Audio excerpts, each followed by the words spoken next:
Okay, so I wanted to do a follow-up video to my first review, and I have driven this now for a few weeks, and I took it down to Moab, Utah, so drove from northern Colorado near Fort Collins down to Moab, so down I-70, and yeah, took it around Moab a little bit, and so yeah, I'll give you some more detailed information. So from the inside here, we've got our cool squircle, I believe is the term that we are using. So this, these are, you can hear, click.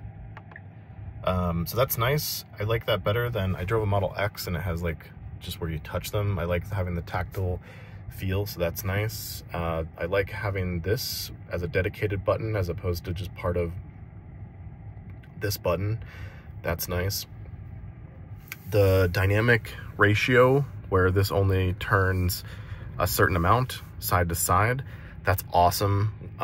Really drive it for a little bit and see. I think that you really like it. It does take a little bit of getting used to because it's not like 100% always like doing the same thing. And so you have to get used to it a little bit, but I think you calibrate really, really quickly. Let's see, what else? Big screen here, I like that. Not huge difference than like Model Y. We've got a lot of different controls, ride height, entry. I've been using where it drops down to entry when you get in. I think it's really nice. Reliability of that, I don't know, hopefully good. Tonneau cover, love having that inside. You can drop the back gate, child control locks. Had my sister's kids in here and use that, so nice that that's right there. Glove box. One weird thing, the glove box, you can have it open with the voice, but you can't have it close with the voice, but the button, you can have it open and close with the button. That's weird. Why? Fix that, please. Sentries in here, just like the other cars. This, I really wish that you could have that as an option so that it would like pop up every time you stop and see if you want to go into that. I've been using it a lot because you still get a ton of attention with these Cybertrucks, and people are kind of odd and will touch the truck and things. So I like having that on just in case. So far, nothing crazy has happened. You have all these different controls right on here as well. Tailgate, tonneau, ride height, frunk. This forward back, that's really nice to be able to put it into gear or into reverse. Although you can hit on the pedal. So if I hit on the pedal, it'll pop up. I gotta put my seatbelt on to be able to do that. Let me do that really quick, hold on. So that you can see. Okay, so it'll pop up here and say, oh, activate to drive. And then I hit that and then boom. Now I can drive forward. And then if I stop, yeah, then you park it. And it depends if something's in front of you or not. It'll try to guess which way you want to go. So that's kind of cool. This you can't see out of at all because the tonneau cover is back there. So you get the little on-screen video. So there's that. Let me pop this up. This is what the cameras look like. And then you have the rear, and then you can go between just like that. So that's pretty cool.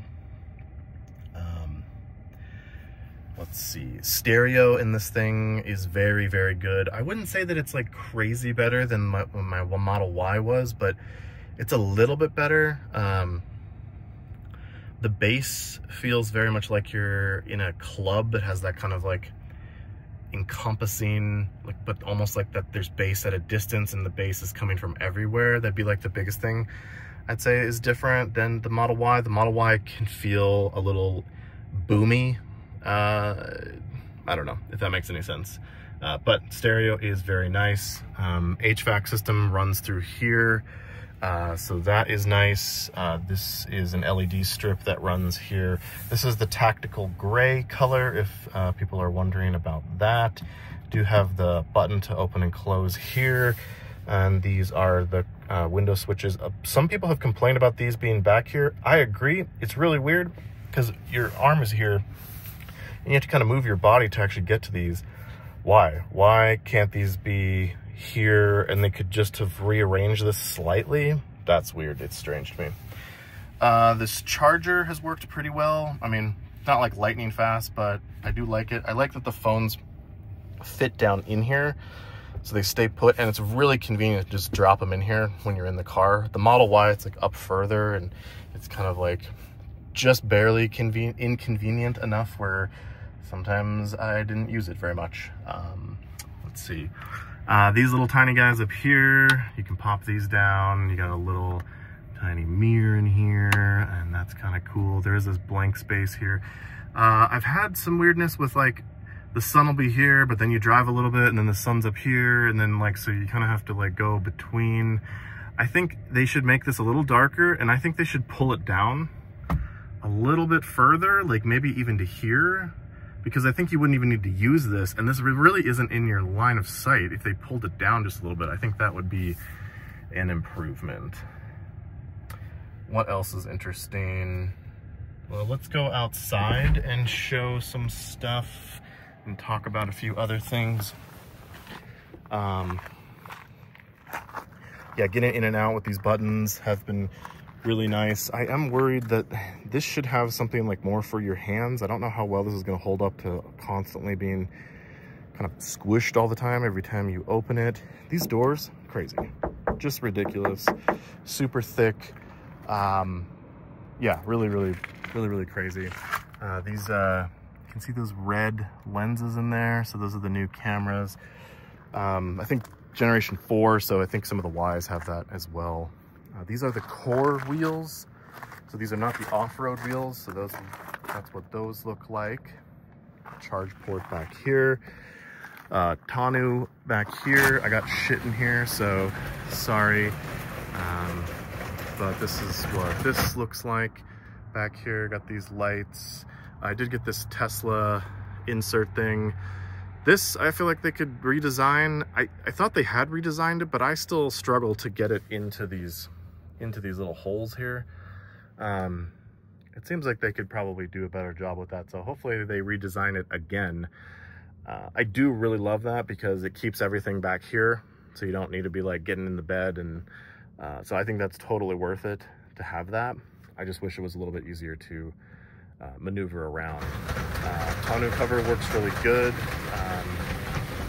It keeps water out really well. I had this in the car wash, and there wasn't a lot of water. It wasn't like completely, but there wasn't much water that got into there.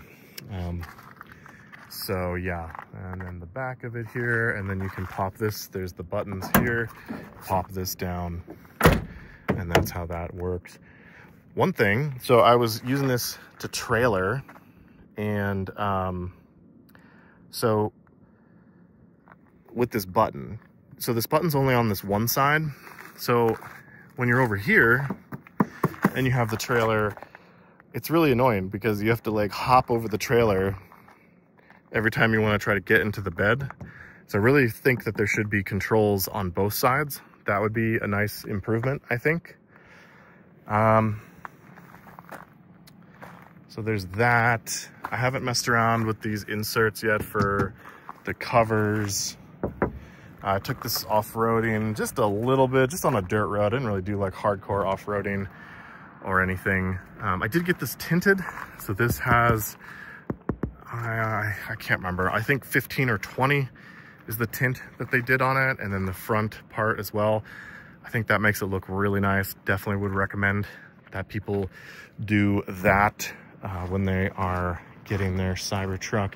Another thing I did, so this front, so I have this, you can maybe see the edge of the PPF. So I did have this front PPF'd, and this part, the lights and the lights down at the bottom as well.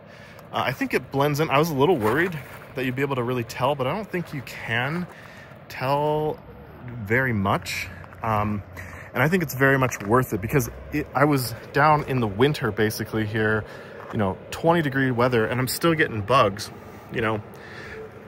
and they're kind of hard to clean off, just the raw stainless steel. So like it would leave marks and I'd really have to scrub. I think just getting the PPF here and here, it didn't cost very much just to do the front. What did I pay for it? Maybe like 600 or 700. I think it was 600 or 700 to have that.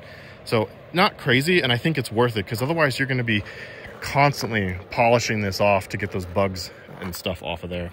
Now, one thing, this windshield wiper, it does a pretty good job, but I am having an issue where this middle part here, it leaves a streak, and that's like right where I look. It's very annoying. I'm gonna see if I can get service to look at that. Maybe there's something that they can do. I really hope so, because dang, that is super annoying how it is currently. But maybe just the blade is bad. I mean, this is a brand new truck. I've had it for 3 weeks, so I wouldn't think that you'd already need to replace the wiper, but maybe they can push some tension into it so it sits flatter. I don't really know if they can do something, but it's very annoying. That is one of the only things I don't like about the truck, is that it does leave that streak there, but maybe they can fix it. I did have one other weird thing where this window didn't like go up all the way for some reason, and I thought like there was wind coming in. It was super loud, but I just had to roll the window down a couple of times. It took me like 2 or 3 times before it would like sit properly on here. So I might have service look at that. I did eventually get it to where it sat, and then the noise went away, and then it was fine. But yeah, okay, so some other good stuff, like the performance of this thing overall, the speed, and I mean, this is not even the Cyber Beast. This is just the all-wheel drive version, and it's plenty fast and plenty of power. I was hauling a side-by-side, you know, it's probably 6,000 pounds with the trailer and everything, and this thing just totally, you can't even tell it's really there. The suspension handled it really nice. Didn't really like bob around. You could barely tell it was there. It did hit my range. I did lose almost half of my range when I had the trailer on there, but I still got, you know, I got to close to like maybe 200 miles as opposed to like the 325. And this is like warm weather too, so relatively warm. So it's maybe like 55 degrees Fahrenheit, and then I lost about half the range.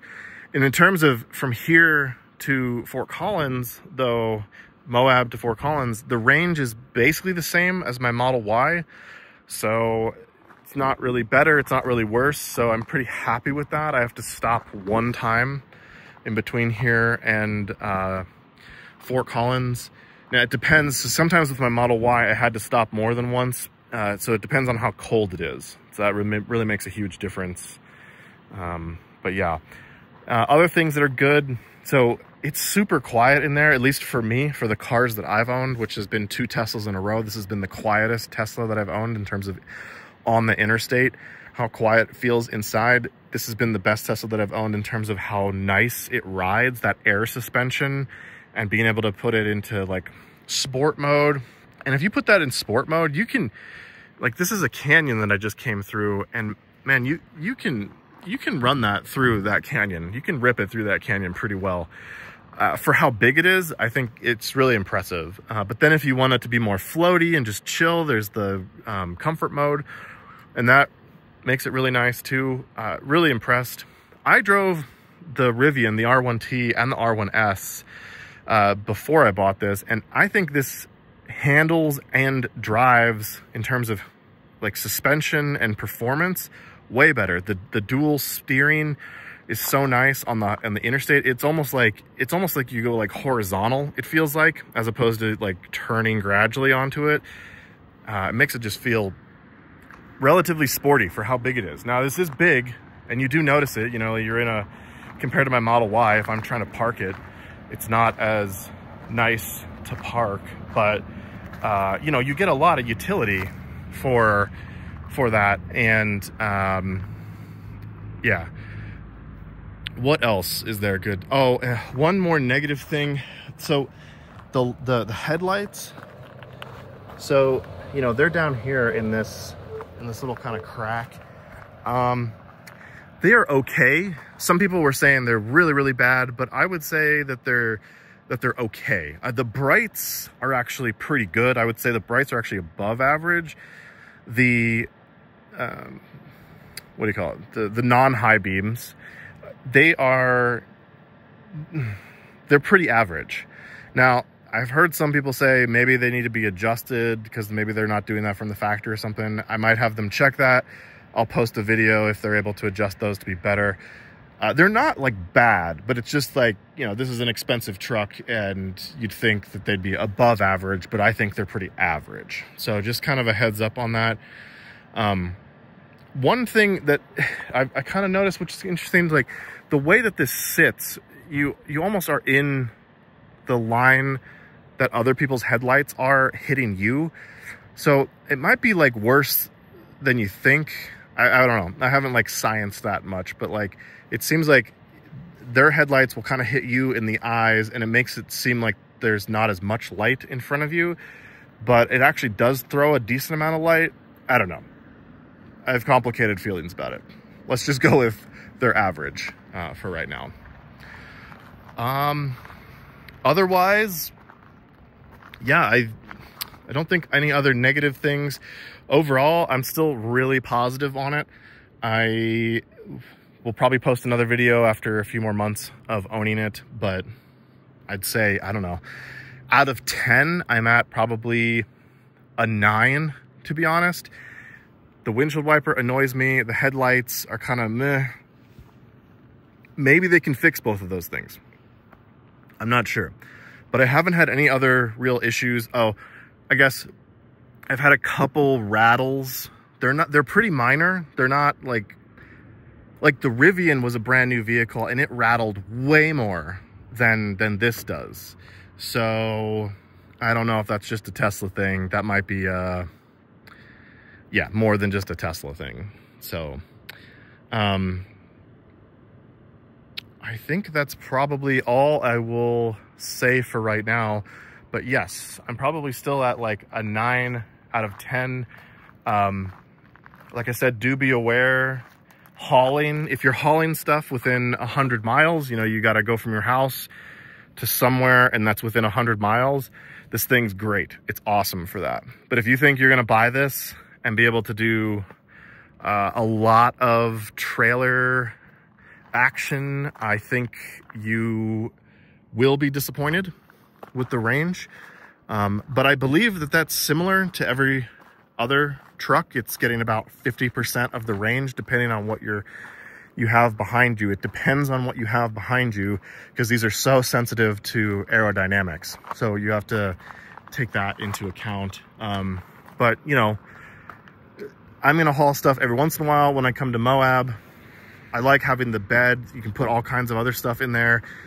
You know, this isn't maybe like a ranch truck or a full work truck, but for kind of a more medium city / every once in a while I haul something / every once in a while I have something big that I could put in the back. Like, it's great for that. And all the other stuff, the performance, how it handles, the steering, the stereo. And I just like how it looks. It just looks so different. You know, some people are like, oh, I don't like it, but that's fine. You know, then don't buy one. I think they look cool. I'm glad that somebody is trying to do something different, and they're definitely doing something different with this vehicle, and mission accomplished. You know, some people don't like that. They just want the standard. Well, that's fine. There's other EV trucks that are more standard and you can buy one of those. So, okay, well, thanks. I will post an update on the couple service things if those come in, but overall, pretty good. All right, thanks.